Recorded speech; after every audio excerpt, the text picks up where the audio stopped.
నమస్తే. ఇన్నాళ్ళు నన్ను సపోర్ట్ చేస్తూ, ఎంకరేజ్ చేస్తూ మీ ప్రేమని నాకు అందిస్తున్న ప్రతి ఒక్కరికి కృతజ్ఞతలు. అలాగే ఈ వీడియో కూడా ఖచ్చితంగా మీకు ఉపయోగపడుతుంది. లైక్, షేర్ అండ్ సబ్స్క్రైబ్ చేసి మీ సపోర్ట్‌ని నాకు అందించండి. అలాగే ఈ వీడియో పట్ల మీకున్న అభిప్రాయాన్ని కామెంట్ సెక్షన్‌లో కామెంట్ చేసి తెలియజేయండి. ఇప్పుడు వీడియోని చూద్దాం. సూర్యోస్మి, నేను మీ విక్రమాదిత్య. ఆరోగ్యమే మహాభాగ్యం, ఆరోగ్యం భాస్కరాధీనం. ఆదివారం మద్యం, మాంసం, మైదనం వద్దు, ఆరోగ్యం ఐశ్వర్యం వద్దు. మీరు ఆచరించండి, 10 మందిని ఆచరింపచేయండి. ఆచరించండి, ఆరోగ్యవంతులుగా ఉండండి. ఆచరించండి, ఐశ్వర్యవంతులు కండి. ఆచరించండి, ఆనందంగా జీవించండి. సూర్యోస్మి. జ్యోతిష్య శాస్త్రం ఒక అద్భుతం. వేదాంగమైన జ్యోతిష్య శాస్త్రం అనేటువంటిది మానవ జీవన గమనానికి ఒక వరం. జ్యోతిష్య శాస్త్రం నీ జీవితంలో వెలుగునింపే ఒక భాష. ఆ భాష నీకు అర్థమైతే ప్రకృతి నీతో మాట్లాడుతుంది. అస్ట్రాలజీ నేర్చుకోవాలి అనుకునే వారికి అద్భుత అవకాశం. మురళీధర శర్మ గారి అస్ట్రాలజీ క్లాసెస్ అతి త్వరలో మొదలు కాబోతున్నాయి. 100% జాబ్ గ్యారంటీ. వివరాల కొరకు సంప్రదించండి. నమస్తే, వెల్కమ్ టు అవర్ ఛానల్. నేను పద్మిని. ప్రస్తుతం పాటు ప్రముఖ ఆధ్యాత్మికవేత్త, సూర్య ఉపాసకులు, sun spiritual society founder Vikramaditya garu మనతో పాటు ఉన్నారు. మాట్లాడదాం సార్. నమస్తే సార్. సూర్యోస్మి తల్లి. సార్ ద్వాదశ రాసులు, ద్వాదశ జ్యోతిర్లింగాలు ఏమైనా సంబంధం ఉందా ఈ రెండింటికి? అదేనమ్మా, ఇప్పుడు రాసులు 15 ఉండొచ్చు, లేకపోతే జ్యోతిర్లింగాలు 12 ఉండొచ్చు, 18 ఉండొచ్చు, 15 ఉండొచ్చు. ఎందుకు ఉన్నాయి? ఏమైనా ఉందా? ఉంది కాబట్టే అది మన కుటుంబ సభ్యులకు తెలియాలని అంటే చాలా తక్కువగా దీని గురించి తెలిసిన వాళ్ళు చాలా తక్కువ మంది ఉన్నారు. ఈ మధ్య నేను ఎక్కడికి వెళ్ళాను? రామేశ్వరం. ఎందుకు వెళ్ళాను? రామేశ్వరం ఎందుకు వెళ్ళాను? మీరే చెప్పాలి. ఊరికే వెళ్ళానని అన్నారు, వెళ్ళాలనిపించి వెళ్ళాను అని అన్నారు. అంతే. అంటే ఈ రీసెర్చ్ లో మనకి ద్వాదశ రాసులు, ద్వాదశ జ్యోతిర్లింగాలు, ద్వాదశ ఆదిత్యులు అంటే దీని మీద ఉన్నటువంటి అనుసంధానం ఏదైతే ఉందో అది విపరీతమైనటువంటి శక్తి కలిగి ఉంది, నడుస్తుంది, నడిపిస్తుంది. అందుకనే అంత సడన్ గా రామేశ్వర ప్రయాణం అనేది పెట్టుకోవడం జరిగింది.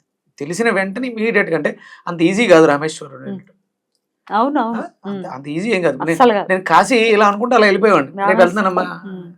నాకు అంటే మన తలరాతలు, ఇప్పుడు నేను మేషరాశిలో పుట్టాను, నా తలరాత మార్చుకోవాలంటే అది ఎక్కడుంది, దానికి స్క్రిప్ట్ ఎక్కడుంది అంటే రామేశ్వరంలో.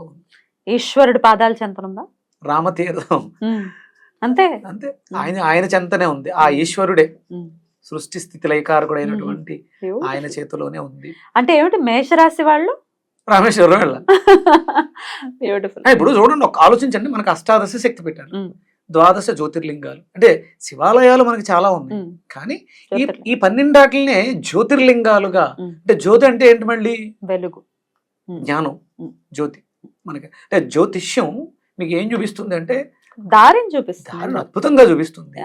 ఇక్కడ మనం ఈ 12 రాసులకి సంబంధించి నాకు తెలిసి తెలుగులో మనం ఫస్ట్ వీడియో జ్యోతిర్లింగానికి సంబంధించి ఎప్పటిదాకా ఎప్పుడు మాట్లాడలేదు. అంటే ప్రతి వాళ్ళకి సంబంధించి, ప్రతి జాతకానికి సంబంధించిన ఒక చిట్ట ఒక్కొక్క చోట చూడండి, ప్రాణం చిలకలో ఉంది అన్నట్టుగా మేషరాశి వాళ్ళ భవిష్యత్తు, ఉజ్వల భవిష్యత్తు రామేశ్వరంలో ఉంది. ఎంత కాన్ఫిడెంట్ గా చెప్తున్నారు? ఎంత వరకు ఇది ఖచ్చితంగా నమ్మచ్చు అని అంటే ఏం చెప్తారు? ఊరికే అంటే పరమేశ్వరుడు దయాళువై మన అభ్యున్నతి కోసం అద్భుతమైనటువంటి క్షేత్రాన్ని, ఇప్పుడు రాముల వారు అక్కడ ఆయన రావణాసుడి సంహారం, సీతాదేవిని తెచ్చుకోవడం ఇవన్నీ జరిగింది. అక్కడ ఎందుకు దేవాలయాన్ని ప్రతిష్ఠించాలనిపించింది? బ్రహ్మహత్యా పాతకం. ఇప్పుడు రావణాసురుడు బ్రాహ్మణుడు, ఖచ్చితంగా హత్యాపాతకం అంటుకోకుండా అక్కడ లింగాన్ని ప్రతిష్ఠించారు. అప్పుడు ఎందుకు చేయాలి? వెళ్ళి వచ్చి రాజ్యం చేసేటప్పుడు ఎప్పుడో వచ్చి మళ్ళీ చేయొచ్చు కదా. కాదు అంటే మన భారతదేశంలో ప్రతిదానికి కూడా ప్రాంతాలకు ఉన్నటువంటి వైశిష్ట్యతని అనుసరించి అక్కడ ఉన్నటువంటి ఎనర్జీస్ని బేస్ చేసుకుని, ఇది కేవలం రాముడు తరించడం కోసమే, తను చేసినటువంటి బ్రహ్మహత్యా పాతకాన్ని తుడుచుకోవడం కోసమే అయితే 10 మందికి తెలియాల్సిన అవసరం లేదు, మనకి ఎవరికి చెప్పాల్సిన అవసరం లేదు. కానీ ఇది అంటే యుగాలు మారిన తర్వాత కలియుగంలో కలి మాయ నుంచి మనం బయటపడటానికి, మనల్ని ఆ చీకటిలోంచి వెలుగులోకి నడిపించడం కోసం ఒక్కొక్కరు ఒక్కొక్క నక్షత్రంలో, ఒక్కొక్క పాదంలో, ఒక్కొక్క రాశిలో జన్మ తీసుకుంటూ ఉంటాం. దానన్నిటికీ దారి చూపించేది ఈ జ్యోతిర్లింగాలే. సో ఈ 3 నక్షత్రాల వాళ్ళు వెళ్ళాలి ఆబ్వియస్ గా. అంతే. అశ్వని, భరణి, కృతిక, ఒకటో పాదం వాళ్ళు. సో పాదాలు అవి తెలియని వాళ్ళైనా కృత్తిక ఒకవేళ అందుకనే ఎలా? మళ్ళీ ఇక్కడ దయాలుగా కూడా ఆలోచించి ఆ, చూచేలోల ఆ. నక్షత్రాలకి పేరు పేర్లు బట్టి అక్షరాలు. మీకు వచ్చినటువంటి నామకరణం. ఊరికే మీ పేరు పద్మిని కాదు, అంటే ఇప్పుడు మీకు నక్షత్రం తెలుసు కాబట్టి పద్మిని అని పెట్టారు.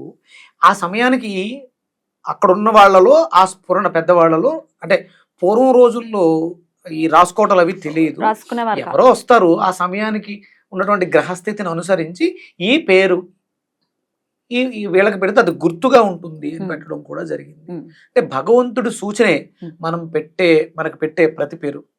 తినేవాడి పేరు రాసి ఉంటుంది. రాసి ఉంటుంది అన్నట్టుగా ఉమ్. ఆ పేరు కూడా మీకు ఆ విశిష్టతని తీసుకొస్తుంది. సరే మరి నక్షత్రం తెలియని వాళ్ళైతే ఏ రాసో తెలీదు, అక్షరాలని బట్టి అయితే ఎవరెవరు సార్? నామ నక్షత్రాలు మనం తీసుకుంటే చూ చే చోళ, ఇది అశ్విని 4 పాదాల వరకు వస్తుంది. అలాగే భరణి లీ లు లే లో, లీ లు లే లో, ఇది భరణి వాళ్ళకి వర్తిస్తుంది. ఆ ఈ ఉ ఏ, కృతిక ఒకటో పాదం. ఒకటో పాదానికి ఆ ఈ ఉ ఏ. ఓకే. ఈ నామ నక్షత్రాలు కలిగిన వాళ్ళు మనం కంపల్సరీ, ఉమ్. అంటే మిగతా వాళ్ళు వెళ్ళక్కర్లేదు దాకా వీళ్ళు కంపల్సరీ. కంపల్సరీ. అంటే మన జీవితం ఇబ్బందిగా ఉంది, ఎంత చేసినా, అంటే ఎన్ని పూజలు వ్రతాలు చేసినా ఎక్కడో ఇంకా మనకి వెలితి కనిపిస్తుంది అన్నప్పుడు రామేశ్వరం వెళ్ళి అక్కడ ఉన్నటువంటి ఇసుకని తీసుకుని ఇంటికి వచ్చి తర్వాత దీన్ని తీసుకెళ్ళి మనం కాశీలో కలపడం అనేది, గంగా నదిలో కలపడం అనేది ఎన్నాళ్లలోపు అంటే ఇప్పుడు 1 సంవత్సరం సూర్యుడు ఒక రాశి నుంచి మారుతూ సంవత్సరంలో మళ్ళీ తిరిగి వచ్చే లోపు ఈ ప్రయాణాన్ని పూర్తి చేయాలి, కాశీ రామేశ్వర ప్రయాణాలు. అంటే ఇక్కడ మనం అంతా కూడా ప్రతిదీ కూడా సూర్య సంబంధితమయ్యే ఉంటుంది. మీరు మనసులో సంకల్పించుకోండి అమ్మా, కరెక్ట్ గా మేషరాశిలో ఆయన సంక్రమణం ఏప్రిల్లో జరుగుతుంది. ప్రతి నెలలోనూ ఆయన సంక్రమణాలు చేస్తూ ఉంటాడు. అవును. అందుకని ఆయా రాశుల వాళ్ళకి అప్పుడు ఆ యోగాన్ని ఇస్తూ ఉంటాడు.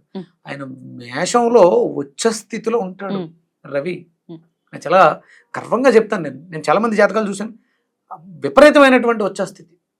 అంటే ఇప్పుడు నేను సూర్యోపాసన చేస్తాను, ఎంత గర్వంగా ఫీల్ అయినంటే రామేశ్వరంలో మనకి ఏం తెలుసు, భాష కాదు. ఒక ఎస్ఐ గారు నాకు అక్కడ మొత్తం అన్ని, ఆయన పేరు నల్లస్వామి, అకామిడేషన్ కానీ వెహికల్ కానీ దర్శనాలు కానీ ఇవన్నీ ప్రోటోకాల్లో చేయించారంటే కారణం ఎవరు? సూర్యనారాయణమూర్తి. అందరికంటే మనకు కావలసినవన్నీ మనం సంకల్పించు, నీదే భారం.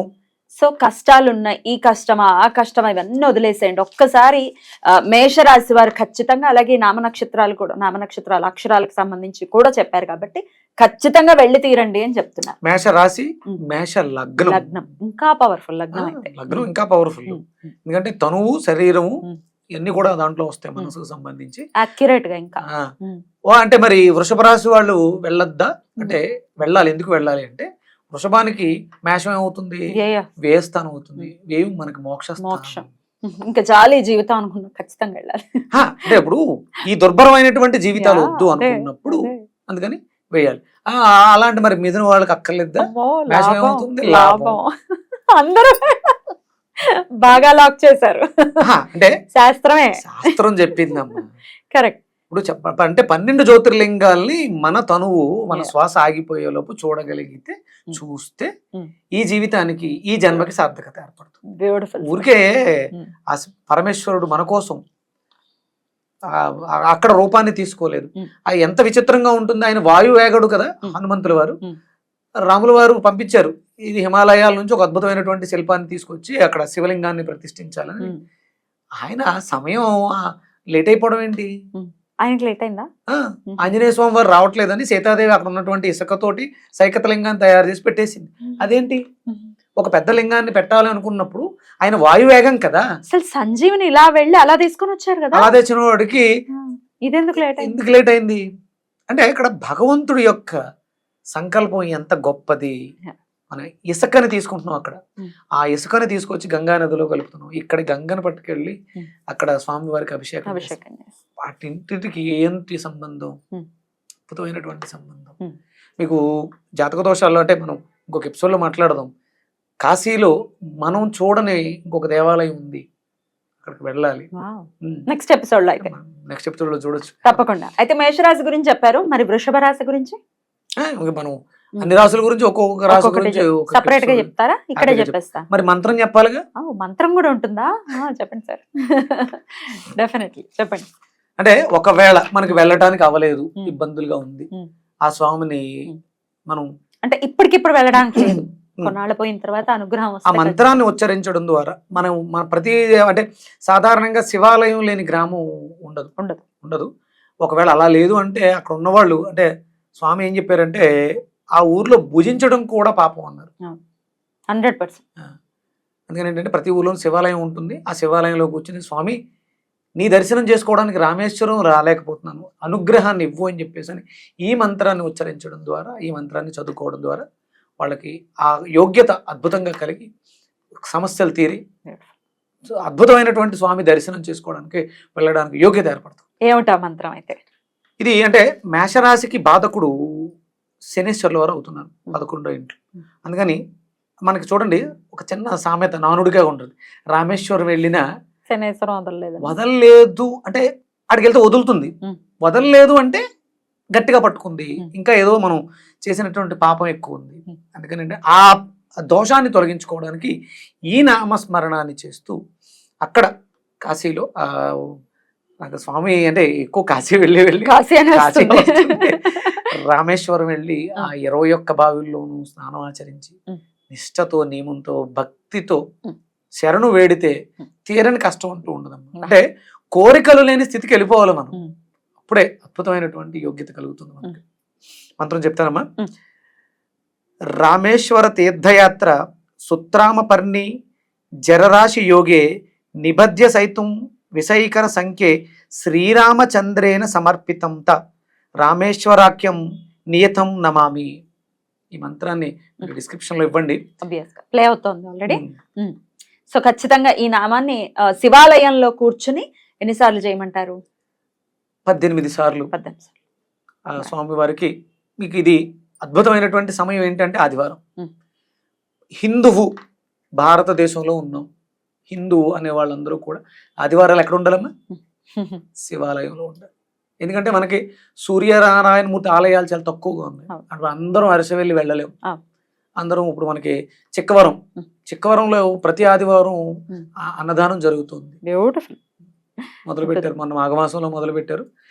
వెళ్ళండి, దగ్గరలో ఉన్నటువంటి సూర్య దేవాలయాలు ఉంటే వెళ్ళండి.